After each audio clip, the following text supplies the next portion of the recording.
ലേലം നിറഞ്ഞ സദസ്സിൽ തിയേറ്ററിൽ ഓടിക്കൊണ്ടിരിക്കുമ്പോഴാണ് സോമേട്ടൻ ഈ ലോകം വിട്ടുപോയത്. വെറും 24 വർഷത്തെ സിനിമാ ജീവിതം.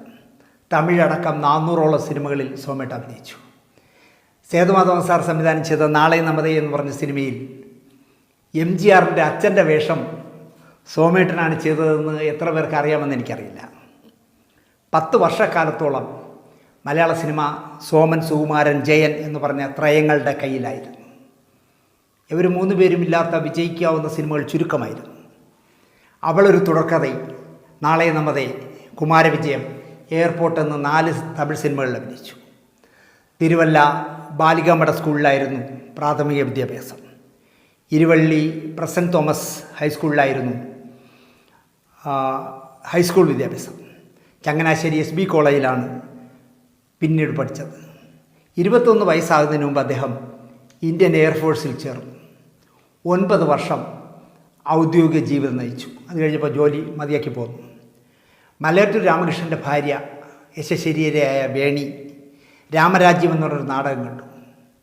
ആ നാടകത്തിലെ കലങ്ങി മറിഞ്ഞ കണ്ണുമായി നിന്ന് അഭിനയിക്കുന്ന ചെറുപ്പക്കാരനെ വേണിക്ക് ഭയങ്കരമായിട്ട് ഇഷ്ടപ്പെട്ടു. ആ സമയത്ത് മലയാറ്റൂർ രാമകൃഷ്ണൻ കഥയും തിരക്കഥയും സംഭാഷണം എഴുതി PN മേനോൻ സംവിധാനം ചെയ്യുന്ന ഗായത്രിയുടെ വർക്കുകൾ നടക്കുകയായിരുന്നു. അതിൽ രാജാമണി എന്ന് പറഞ്ഞൊരു ക്യാരക്ടറുണ്ട്. ഒരു പുതിയ ആളായാൽ നന്നാവും എന്ന് പ്ലാൻ ചെയ്ത് രാഘവനാണ് ആ പടത്തിലെ നായകൻ. അതിനുവേണ്ടി ഒരു പുതുമുഖത്തെ അന്വേഷിച്ചുകൊണ്ടിരിക്കുന്ന സമയത്ത് ശ്രീമതി വേണി പറഞ്ഞു, ഞാൻ ഈ രാമരാജ്യത്തിൽ കണ്ട പയ്യൻ ഉപയോഗിക്കാൻ പറ്റുന്ന ഒരാളാണെന്ന് തോന്നുന്നു. അങ്ങനെയാണ് 1973 PN മേനോൻ സംവിധാനം ചെയ്ത ഗായത്രിയിലെ രാജാമണിയായി സിനിമയിൽ അരങ്ങേറ്റം കുറിച്ചത്.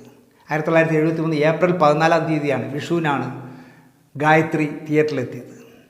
രാഘവനും കൊട്ടാരക്കരയും ശങ്കരാടിയും അടൂർഭാസിയും ജയഭാരതിയും ശുഭയും ചെമ്പരത്തി ശോഭനയും അടക്കം സമ്പന്നമായ ഒരു വലിയ താരനിരയുള്ളൊരു സിനിമയിൽ തുടക്കം കുറിച്ചതുകൊണ്ടും PN മേനോൻ എന്ന് പറഞ്ഞ വ്യത്യസ്തമായ വീക്ഷണകോണിലൂടെ സിനിമ ചെയ്യുന്ന ഒരു സംവിധായകൻ്റെ സിനിമ ആദ്യമായി ചെയ്യാൻ കഴിഞ്ഞതും സോമേട്ടൻ്റെ ജീവിതത്തിൽ ഒരു വഴിത്തിരിവായി. 1973 ഏറ്റവും മികച്ച പ്രാദേശിക ചിത്രത്തിനുള്ള ദേശീയ അവാർഡ് ഗായത്രി നേടി. അതുവരെ അതിലെ പത്മതീർത്ഥമേ ഉണരൂ എന്ന് പറഞ്ഞ മനോഹരമായ യേശുദാസ് പാടിയ ഗാനത്തിന് മികച്ച ഗായകനുള്ള അവാർഡ്, ദേശീയ അവാർഡ് യേശുദാസ് നേടി. സംസ്ഥാനത്ത് ആ വർഷം 1973 മികച്ച 2ാമത്തെ ചിത്രത്തിൻ്റെ അവാർഡും ഗായത്രിക്കായിരുന്നു. IV ശശിയുടെ കുറേ തുടക്കകാലത്തുള്ള കുറേ സിനിമകളിൽ സോമേട്ടൻ ഒരു അവിഭാജ്യ ഘടകമായിരുന്നു. ഇതാ ഇവിടെ വരെയൊക്കെ ഞാൻ നിങ്ങൾക്ക് പറഞ്ഞു തരണ്ടല്ലോ. അതിലെ വിശ്വനാഥൻ എന്ന് പറഞ്ഞ ക്യാരക്ടറൊക്കെ എത്ര പവർഫുള്ളായ ക്യാരക്ടറായിരുന്നു ഇല്ലേ. 7-ാം കടലിനക്കരെ എന്ന് പറഞ്ഞൊരു സിനിമയ്ക്ക് അമേരിക്കയിൽ പോയപ്പോൾ സോമേട്ടനാണെങ്കിൽ നിന്ന് തിരിയാൻ സമയമില്ലാത്ത ഡേറ്റ് തിരക്കാണ്. ആ തിരക്കിൽ 7-ാം കടലിനക്കരയ്ക്ക് പോയിട്ട് എന്തോ ഡേറ്റിൻ്റെ പ്രശ്നത്തിൽ എന്തോ ക്ലാഷായി. അങ്ങനെ IV ശശിയുമായി 7-ാം കടലിനക്കരയുടെ സെറ്റിൽ വെച്ച് പിണങ്ങി. IV ശശി അടുത്ത് ചെയ്യുന്ന സിനിമ ഗ്രഹലക്ഷ്മി പ്രൊഡക്ഷൻസിന് വേണ്ടി അങ്ങാടി എന്ന് പറഞ്ഞ സിനിമയാണ്. അതിൽ എന്താ പറയുക, സോമേട്ടനും ജയനുമായിരുന്നു അഭിനയിക്കേണ്ടിയിരുന്നത്. 7-ാം കടലിനക്കരയുടെ സെറ്റിൽ വെച്ചുണ്ടായ സൗന്ദര്യ പിണക്കത്തിൽ സോമേട്ടനെ മാറ്റിയിട്ട് ജയനും സുകുമാരനുമായി അങ്ങാടി. ആ പിണക്കം കുറച്ചു കാലം നീണ്ടു. പിന്നെ എപ്പോഴോ ആരുടെയോ മധ്യസ്ഥതയിൽ, എനിക്ക് തോന്നുന്നു വ്രതം എന്ന് പറഞ്ഞ IV ശശിയുടെ സിനിമയിൽ കമലഹാസൻ അഭിനയിക്കാൻ വന്നപ്പോഴായിരിക്കാം സോമേട്ടൻ വീണ്ടും വ്രതത്തിൽ അഭിനയിക്കാൻ വന്നു. എനിക്ക് തോന്നുന്നു കമൽ പറഞ്ഞു കാണും IV ശശിയോട്, സോമനെ അങ്ങനെ വിടരുത്. കാരണം സോമനും കമലഹാസനുമായിട്ടുള്ള ആത്മബന്ധം എന്ന് പറയുന്നത് വളരെ ദൃഢമായ ബന്ധമായിരുന്നു. ഒരു ലൊക്കേഷനിൽ അഭിനയിക്കാൻ വന്നാൽ MG സോമനും കമൽഹാസനും ഒരു റൂമിലാണ് ഉറങ്ങിയിരുന്നത്. അത്ര സുഹൃത്തുക്കളായിരുന്നു. അതുകൊണ്ടായിരിക്കണം കുറേ കാലത്തെ ഗ്യാപ്പിന് ശേഷം വ്രതം എന്ന് പറഞ്ഞ സിനിമയിൽ അഭിനയിക്കാൻ വന്ന കമൽഹാസൻ വന്ന ആ സിനിമയിൽ, IV ശശിയുടെ സിനിമയിൽ വീണ്ടും സോമേട്ടൻ എത്തുകയും ഭൂമിക എന്ന് പറഞ്ഞൊരു സിനിമ സോമേട്ടനും ജോൺ പോളും കൂടി നിർമ്മിക്കുകയും ചെയ്തു. അത് IV ശശിയാണ് സംവിധാനം ചെയ്തത്. ആലോചിച്ചു, ഇത്രയേ ഉള്ളൂ സിനിമയിലെ പിണക്കം.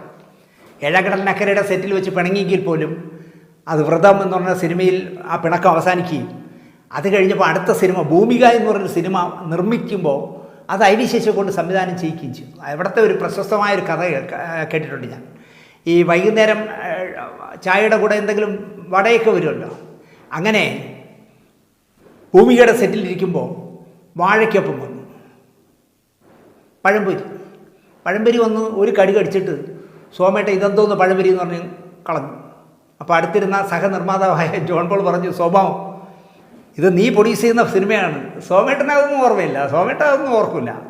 ഞാൻ പ്രൊഡ്യൂസ് ചെയ്യുന്ന സിനിമയിൽ എൻ്റെ കാശ് മുടക്കി വാങ്ങിയ പഴംപൊരിയാണെന്നും സോമേട്ടന് ഓർമ്മയില്ല. അദ്ദേഹം കടിച്ചു കളഞ്ഞു, അത്ര തന്നെ. അങ്ങനെ ഒരു ക്ലാസ് വിറ്റുണ്ട് സോമേട്ടനെ കുറിച്ച്. 1978 IVCC സംവിധാനം ചെയ്യുന്ന ഈറ്റ, കമൽഹാസനാണ് നായകൻ. രസകരമായ നല്ല കളക്ഷൻ നേടിയ സിനിമയാണ്. അതിൽ സോമേട്ടൻ വില്ലനാണ്. സോമനും കമൽഹാസനുമായിട്ടുള്ള ഫൈറ്റുണ്ട്. അതിൽ അവസാനം സോമേട്ടൻ കുത്തു എന്തോ ചെയ്യുന്ന സീനൊക്കെ ഉണ്ട്. അപ്പോൾ നേരത്തെ തന്നെ കമൽഹാസൻ പറഞ്ഞു വെച്ചിരുന്നു, ഏതെങ്കിലും ഇറച്ചിക്കടയിൽ പോയിട്ടെ മാടിൻ്റെ കുടൽമാല വാങ്ങിക്കൊണ്ട് വച്ചേക്കണം. ഇതൊക്കെ അരയിൽ ചുറ്റി അതിൻ്റെ പുറത്ത് ഉടുപ്പൊക്കെ ഇട്ടാണ് കമൽഹാസൻ അഭിനയിക്കാൻ വന്നത്. ഫൈറ്റിനിടയിൽ കമൽഹാസനെ സോമേട്ടൻ കുത്തുന്ന സീനിൽ വേദന കൊണ്ട് പൊളഞ്ഞ് പിടിച്ചു വലിക്കുമ്പോൾ ഈ കുടൽമാല പുറത്തേക്ക് വരുന്ന കണ്ട് സോമേട്ടൻ അതിശയം അന്തം വിട്ടുപോയി. കൊണ്ടുവന്ന് വിചാരിച്ചു. സോമേട്ടൻ ആകെ വല്ലാണ്ടായി. പിന്നീടാണ് അറിയുന്നത് കമൽ ഒപ്പിച്ച ഒരു പണിയായിരുന്നു. അപ്പോൾ സോമേട്ടൻ്റെ വളരെ പ്രശസ്തമായൊരു ഡയലോഗുണ്ട്, നിനക്ക് ഞാൻ വച്ചിട്ടുണ്ട്. എന്നോട് സത്യം പറഞ്ഞാൽ ഒരു 100 പ്രാവശ്യമെങ്കിലും സോമേട്ടൻ ഈ ഡയലോഗ് പറഞ്ഞിട്ടുണ്ട്. സിനിമയിൽ ആരോടും സോമേട്ടൻ പറയുന്ന ഒരു ഡയലോഗാണ്, നിനക്ക് ഞാൻ വച്ചിട്ടുണ്ട്.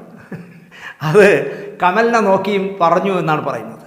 ഈറ്റ ആ വർഷത്തെ ഫിലിം ഫെയർ അവാർഡ് നേടി. മികച്ച നടനായി കമൽഹാസനും മികച്ച സംവിധായകനായ IV ശശിയും ഈറ്റയിലൂടെ ഫിലിം ഫെയർ അവാർഡ് നേടി. 1968 9ാം ക്ലാസ്സിൽ പഠിക്കുമ്പോഴാണ് 15 വയസ്സുള്ള സുജാത എന്ന് പറഞ്ഞ സുജാത ചേച്ചിയെ MG സോമൻ കല്യാണം കഴിക്കുന്നത്. അവർക്ക് 15 വയസ്സ്, സോമേട്ടൻ 27 വയസ്സ്. 2 മക്കൾ. സാജി സോമൻ കുറച്ച് സിനിമകളിൽ അഭിനയിച്ചു. സ്റ്റോപ്പ് വയലൻസ് എന്ന് പറഞ്ഞൊരു സിനിമയിൽ അഭിനയിച്ചു.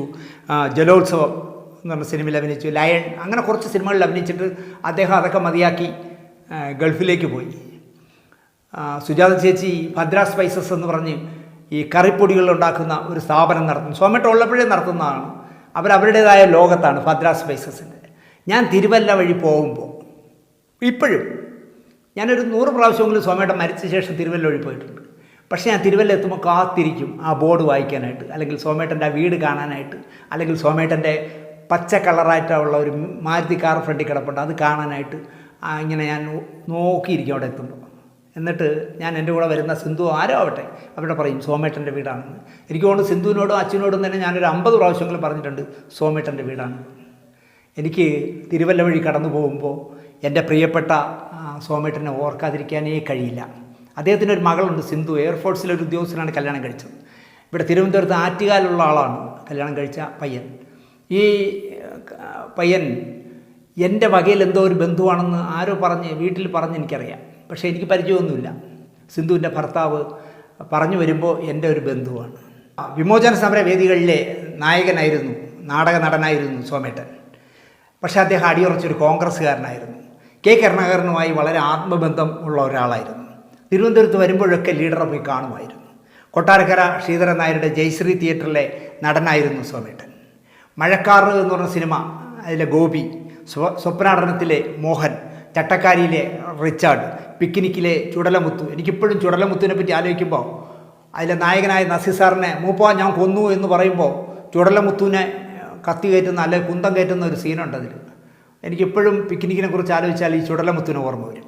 ശംഖുപുഷ്പം, ബേബിയുടെ ശംഖുപുഷ്പം എന്ന് പറഞ്ഞ സിനിമയിലെ ഗോപി, ഇതാ ഇവിടെ വരെയിലെ വിശ്വനാഥൻ, എവിടെ പോകുന്നു നിൽക്കും, ഇതാ ഇവിടെ വരെ എന്ന് പറയുന്ന ആ ഒരുപാട് അർത്ഥതലങ്ങളുള്ള ആ കലങ്ങിയ കണ്ണുകൊണ്ട് ഇങ്ങനെ നോക്കി ഇതാ ഇവിടെ വരെ എന്ന് പറയുന്ന വിശ്വനാഥൻ എന്നും എൻ്റെ മനസ്സിൽ നിൽക്കുന്ന ഒരു ക്യാരക്ടറാണ്. അവൾ വിശ്വസയായിരുന്നു എന്ന് പറഞ്ഞ സിനിമയിലെ ജെയിംസ്, ഇനിയും പുഴയൊഴുകും എന്ന് പറഞ്ഞ സിനിമയിലെ പ്രഭാകരൻ, ഇടവഴിയിലെ പൂച്ച മിണ്ടാപ്പൂച്ചയിലെ ഭാഗ്യനാഥ്, ഇതാ ഒരു തീരം എന്ന ചിത്രത്തിലെ ഗോപി, രക്തമില്ലാത്ത മനുഷ്യൻ, VT നന്ദകുമാറിൻ്റെ നോവലിൽ ജേസി സാറ് ചെയ്ത മനോഹരമായ സിനിമ, തെരുവ് വേശികളുടെയും പിമ്പിൻ്റെയും കഥ പറയുന്ന. സോമേട്ടനെ പോലൊരാളല്ലാതെ ആ നായക വേഷം ചെയ്യില്ല. പെണ്ണു കൂട്ടിക്കൊടുത്ത് ജീവിക്കുന്ന തെരുവിൻ്റെ സന്തതിയായ ശിവൻ, മനോഹരമാക്കിയ സിനിമയാണ്. അതുപോലെ ശ്രീകുമാരൻ നമ്പി സാറിൻ്റെ ജീവിതം ഒരു ഗാനം എന്ന് പറഞ്ഞ സിനിമയിൽ സത്യനായക എന്നുള്ള ആ യേശുക്രിസ്തുവിൻ്റെ നല്ല പ്രാർത്ഥനാഗീതം പാടുന്നത് സോമേട്ടനാണ്. അണിയാത്തവളകൾ, ബാലചന്ദ്രമേനോൻ്റെ അണിയാത്തവളകളിലെ ബാലൻ, താറാവിലെ നാരായണൻകുട്ടി, കോളിളക്കത്തിലെ ജയൻ അവസാനമായി അഭിനയിച്ച കോളിളക്കത്തിലെ കുമാർ, കഥയറിയാതെ എന്ന് പറഞ്ഞ സിനിമയിൽ വിശ്വനാഥ മേനോൻ, രക്തം, ജോഷി സാറിൻ്റെ രക്തത്തിലെ വേണു, ഒരു വർഷം ഒരു മാസം എന്നുള്ള സിനിമയിലെ അച്ഛനും മകനുമായിട്ട് ഇരട്ട വേഷം, പിന്നെ ജയസി സാറിൻ്റെ തന്നെ ഒരു വെളിപ്പാടകലെ എന്ന് പറഞ്ഞ സിനിമയിലെ മേജർ ഉണ്ണികൃഷ്ണൻ, മഹാബലി എന്ന് പറഞ്ഞ ശശികുമാറിൻ്റെ സിനിമയിൽ നാരദനായിട്ട് ഞാൻ കൗതുകത്തോടെ നോക്കിയിരുന്നിട്ടുണ്ട്. കാരണം നസീർ സാർ മഹാബലിയായിട്ട് അഭിനയിക്കുന്ന സിനിമയിൽ MG സോമൻ മീശയെല്ലാം എടുത്ത് നാരദനായിട്ട് അഭിനയിക്കുന്ന ഒരു വ്യത്യസ്തമായ വേഷമായിരുന്നു.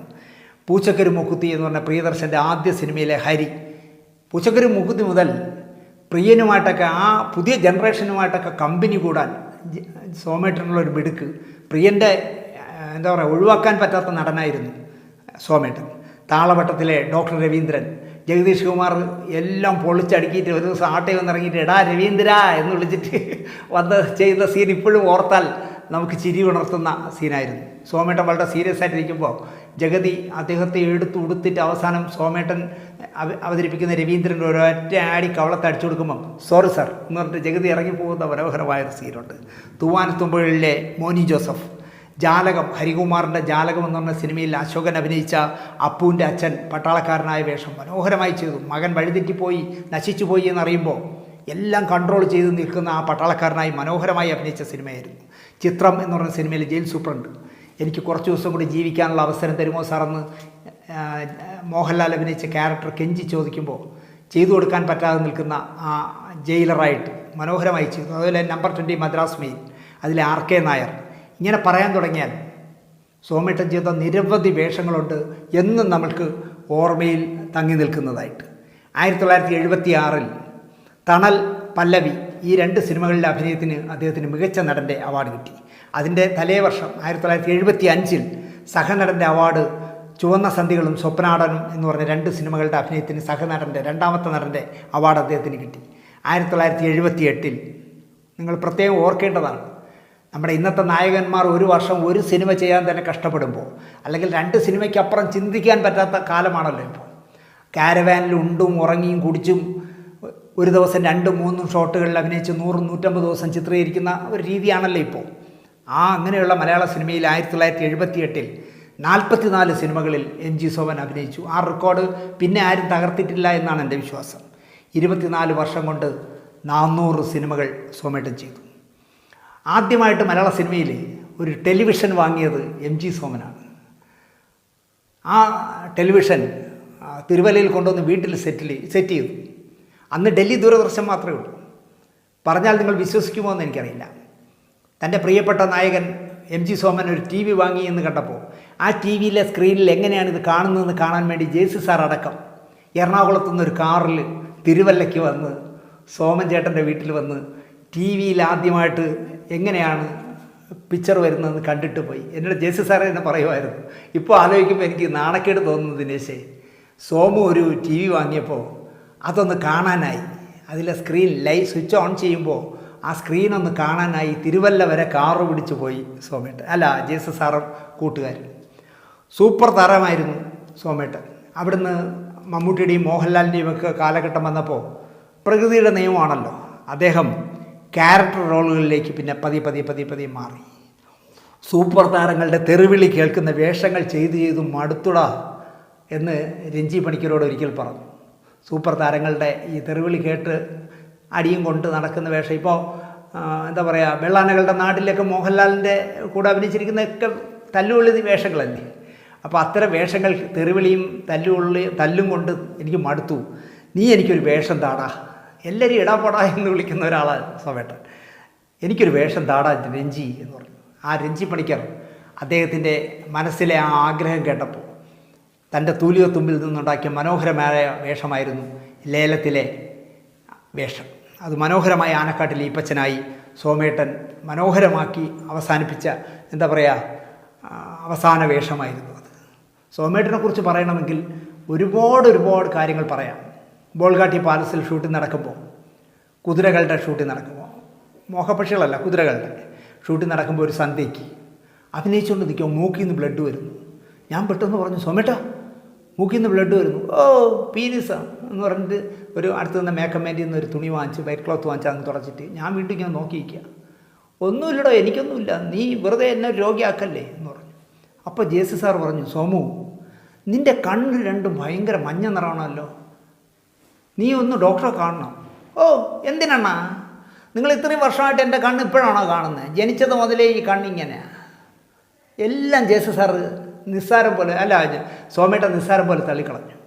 എനിക്ക് തോന്നുന്നു കുതിരകൾ ചെയ്യുമ്പോഴേ സോമേട്ടന് അസുഖങ്ങളുടെ പിടിയിലായിരുന്നു എന്ന് തോന്നുന്നു. പക്ഷേ സോമേട്ടൻ അതൊന്നും കാര്യമാക്കി എടുത്തില്ല. അല്ലെങ്കിൽ ഞാൻ ഇത്രയ്ക്കൊക്കെ ഉള്ളൂ, ഇനി അങ്ങോട്ടൊരു വലിയ ജീവിതം എനിക്കില്ല എന്ന് സോമേട്ടൻ മനസ്സിലാക്കി കാണണം. എന്തായാലും എനിക്ക് കുതിരകളായാലും മോഹപ്പക്ഷികളായാലും അല്ലെങ്കിൽ ജെ.സി. സാറുമായിട്ട് ഞങ്ങൾ ജെ.സി. സാറും ഞാനും കൂടെ ഇരുന്ന് സ്ക്രിപ്റ്റൊക്കെ എഴുതുമ്പോൾ അവിടെ വരും. കെ.ജി. ജോർജ് സംവിധാനം ചെയ്യുന്ന ഒരു സീരിയലിൻ്റെ വർക്കിലിൻ്റെ ലൊക്കേഷനിൽ നിന്നാണ് വരുന്നത്.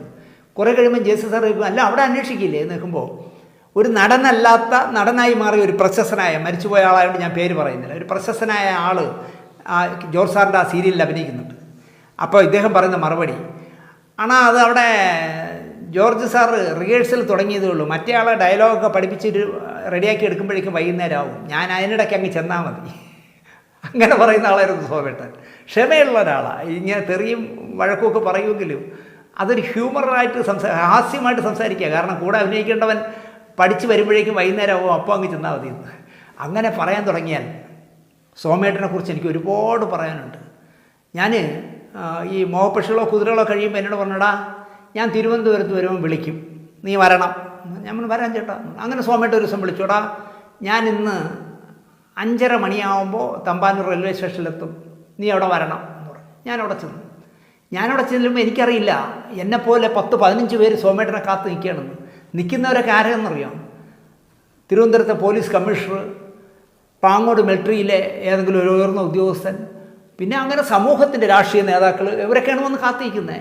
സോമേട്ടൻ വന്നിറങ്ങി എല്ലാവർക്കും നമസ്കാരമൊക്കെ പറഞ്ഞ് സോമേട്ടൻ നടക്കുന്നു. 10-14 പേര് കൂടെ നടക്കുന്ന കണ്ടപ്പോഴാണ് എനിക്ക് മനസ്സിലായത് ഇവരെല്ലാം സോമേട്ടനെ കാണാൻ വന്നതാണ്. ഇവരെല്ലാവരും അവരുടേതായ വണ്ടികളിൽ കയറുന്നു. സോമേട്ടനൊരു വില കൂടിയ ബെൻസ് കാറ് കയറി എന്നെയും കയറ്റി നേരെ കാറ് മസ്കറ്റ് ഹോട്ടലിലേക്ക് പോകുന്നു. സോമേട്ടൻ മസ്കറ്റ് ഹോട്ടലിൽ താമസിക്കും തിരുവനന്തപുരത്ത്. അവിടെ ചെല്ലുമ്പോൾ റൂം നിറച്ച ആളാണ്, എല്ലാം ഉയർന്ന ഉദ്യോഗസ്ഥന്മാരാണ്. പക്ഷേ എല്ലാവരെയും എടാപോടാ വിളിക്കുന്ന സ്വാതന്ത്ര്യമുള്ള മനുഷ്യനാണ്.